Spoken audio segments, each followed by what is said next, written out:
A $200 per month raise for Social Security beneficiaries has been floating around for quite some time now, but where do congressional lawmakers stand on this issue, and what are the chances of it actually happening? In this video, we'll be talking about that issue. Also, Biden's executive order on student loan forgiveness hit yet another bump in the road on Thursday. So, hello everyone, and welcome back to your daily government and financial news update. In today's video, we'll be going over all the news that I just mentioned, along with some other updates in the stock market and Bitcoin. Now, as always, I am definitely interested in hearing your thoughts on everything, and I wanted to quickly thank everyone for giving my videos likes and sharing them, as that certainly helps push these videos out to other people like you. Okay, so in our first story for today, President Biden's executive order on student loans, which gave those with student loan debt up to $20,000 worth of loan relief, was dealt yet another blow yesterday, with a federal appeals court in New Orleans rejecting the Biden administration's request to lift a stay that was put on the program by a lower district court in Texas back on November 10th. Just to be transparent here, out of the 3 judges who made the decision to reject Biden's request, one was appointed by former President George W. Bush, the other was by Barack Obama, and the last was by Donald Trump. So basically 2 more conservative judges and then 1 liberal judge. Now, in what should be considered the Hail Mary for the Biden administration and those hoping that student loan relief ends up happening is when the Supreme Court takes the debt relief case, which will begin taking oral arguments in February of next year. Now, the final decision by the Supreme Court is expected to take place in June, so we're still probably a good 6 months away on finding out whether or not this thing is actually going to be happening. At this point, around 26 million Americans have applied for this student loan relief, and since it's now being held up, President Biden went ahead and placed yet another pause on having to make payments through June of next year. And so this pause has now gone on since March 13th of 2020. That's 2.5 years in total. So if the Supreme Court says that Biden's executive order to forgive student loans is legal, it'll cost approximately $400 billion, which is right around the same amount as the third round of $1,400 stimulus checks that were sent out in March of last year. But I am curious about what all of you guys think. Do you believe that the Supreme Court will agree with the Biden administration that the executive order to forgive that much in student loan debt was legal? Or do you believe that they'll agree with the lower court ruling that what he did was not legal and that it needs to be something that's passed through the congressional level? Leave your thoughts in comments below. Now, there's also another big piece of legislation that has been floating around for, say, the past 6 months to a year or so, called the Social Security Expansion Act. This was made up by Bernie Sanders and Peter DeFazio. In it, they would be giving Social Security recipients turning at least 62 years of age next year a $200 per month raise in their benefits. Now, I do think that it is important to note that only recipients of Social Security retirement, disability, and survivor benefits would be getting this raise, as I've seen a lot of people saying that SSI recipients will also be getting the extra money. In this bill, they are not being included, which I have to say is just a little bit sad, considering those are the ones receiving the least amount of money.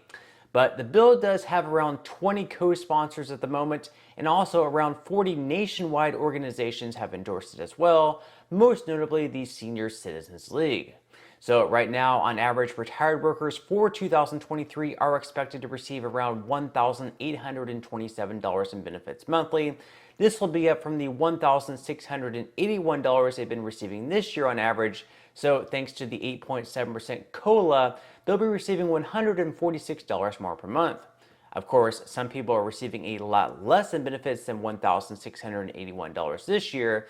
So in the case of someone only receiving, say, like $1,000 monthly, their raise for 2023 from the COLA would have only been $87. Now, just to put this bill into perspective, if it were to pass, recipients of Social Security getting $1,000 per month now would then be boosted up to $1,200 a month, which would be an increase of 20%. I mean, that would obviously be very helpful. We would have to take the COLAs over the last 5 years, add them all up, and then if we added them all up, that would equal out to 20%.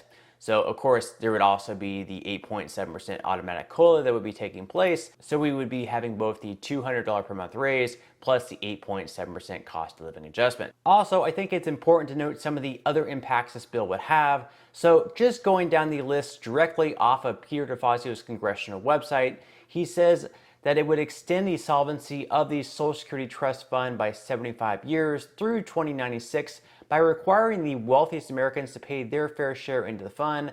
Just like everyone else, this legislation would lift the income tax cap and subject all income above $250,000 to the Social Security payroll tax. Under this bill, more than 93% of households would not see their taxes go up by 1 penny. In addition to that, like I just mentioned, it would expand Social Security benefits across the board for current and new beneficiaries. Under this bill, Social Security benefits for someone turning 62 next year would be $200 per month higher. We basically already went over that. That is kind of like the meat and the great thing about this bill.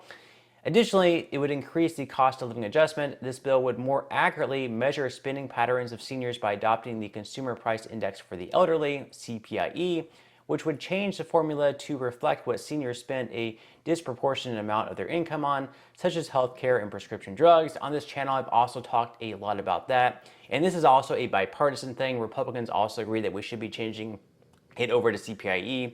So I think this is something that we could potentially see take place in the future if both parties finally get together and try to work out some type of piece of legislation. Also, I think it's important to note that just looking at the numbers over, say, like the last 20 or 30 years, if we're comparing the CPIW, which is how they adjust the COLA right now, versus the CPIE over the years on average has been higher than the CPIW. So on average, you would be receiving higher COLAs. Now, in addition to that, it would also require millionaires and billionaires to pay their fair share into Social Security. Currently, workers have 12.4% taken out of each paycheck and contributed to the trust fund, half paid by the employer and half by the worker. This bill would require the wealthy pay the same 12.4% on their investments and business income by increasing the net investment income by 12.4% and applying it to certain business income not already covered by payroll taxes. So this is just more, kind of like taxing the wealthy here. They would also be improving the special minimum benefit for Social Security recipients. The bill will help low-income workers stay out of poverty by updating and increasing the special minimum benefit and indexing the benefit level so that it would equal 125% of the poverty line, or about $17,000 for a single worker who had worked their full career. It would also restore student benefits up to age 22 for children of disabled or deceased workers. If the child is a full-time student in a college or vocational school, this legislation restores student benefits to help educated children of deceased or disabled parents. These benefits were eliminated in 1983, they say. And also, it would combine the Disability Insurance Trust Fund with the Old Age and Survivors Trust Fund to help senior citizens and persons with disabilities. Okay, so what are the chances of this bill actually happening? So for one, I will say that even though it has been introduced in the House, it has not yet passed, nor has it even been voted on. Also, it hasn't been passed in the Senate either, obviously. Secondly, for it to pass in the House, they would need a simple majority, which right now, if every single Democrat voted for the bill, if they voted yes, maybe there could be a couple of Democrats that actually voted no, but as long as the rest of the Democrats vote yes, they would have enough votes for it to pass, but they have not yet voted on the bill. But as you can see by the co-sponsors, there's not this huge list of Democrats currently supporting the bill. It's not like there's 100 or 200 or 300 Democrats in favor of it.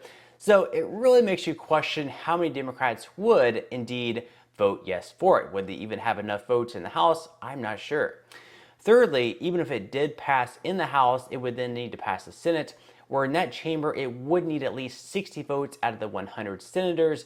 And right now, with the Senate being split at 50-50, it's difficult seeing them getting at least 10 Republicans to vote yes on the bill, especially considering that most Republicans are looking at alternative methods to keeping Social Security around for the long haul, and none of those include raising benefits by $200 every single month.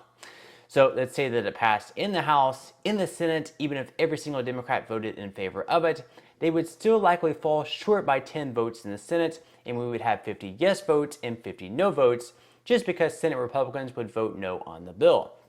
Now, for next year, hopes are probably even smaller for it to pass, simply because, as you all know, the midterm elections, Republicans did retake back the majority in the House, which means that the bill likely won't even be able to pass through that chamber either.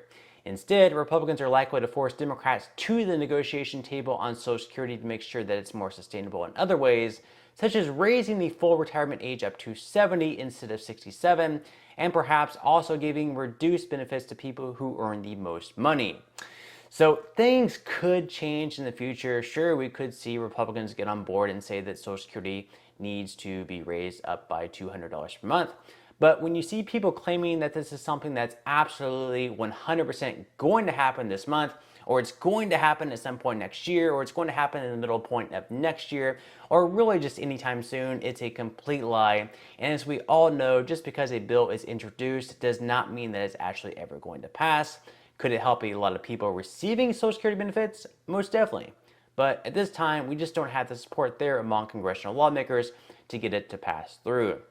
Now, of course, we still are going to have that 8.7% cost of living adjustment. That's nothing that needs to pass the House. It does not need to pass the Senate. It's something that automatically happens each and every year. So yes, that 8.7% cost of living adjustment that we have all been talking about, that is something that is absolutely going to happen. It's not a scam. It's not a lie. It's nothing that has to pass.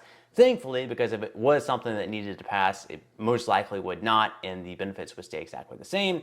But since it's something that automatically happens every single year, it's definitely going to happen. So the 8.7% boost in your pay from what you're receiving this year into next is something that is going to happen. Now, just real quickly moving into some money news before I wrap up today's video. Yesterday, stocks did see some mixed results, and so the S&P 500 was down by 0.08%, the Dow Jones was in the red by 0.56%, and the Nasdaq was actually up once again on Thursday in the green by 0.13%. Bitcoin, after rising into the low 17,000s to begin the day yesterday, later ended up falling back into the red, and over the last day has actually been down by 0.82%. Now, with that said, if you would like to receive up to 12 free stocks and $5 worth of Bitcoin, in the comment section below, I will be leaving a link where you can receive just that from my partner in Webull. And even if you don't feel like investing at this time for whatever reason, once you receive the free stocks, what you can always do is just sell them for what they're worth and then transfer that money right back to your bank account. So in total, you should be receiving a value of at least $50 or more. Some people have actually received over $3,000 in the past. So really, you can think of this as just some free extra money with just a few minutes of work. Now, I will say that in order to receive these free stocks, you must first open an account, and then you must make a deposit of at least 1 penny. And at that point, you can always withdraw the penny back to your bank account after you receive those free stocks, then sell the free stocks if you don't want to invest, and then transfer that money to your bank account as I just mentioned. But on that note, I'm going to go ahead and wrap up this video. If you enjoyed the content in today's video and you would like to see more like it, make sure to give this video a like, subscribe to my channel, and also ring the notification bell. That way you will be the very first to be notified when I do release future videos. And until next time, I hope you have a wonderful rest of your day, and I'll see you in the next video.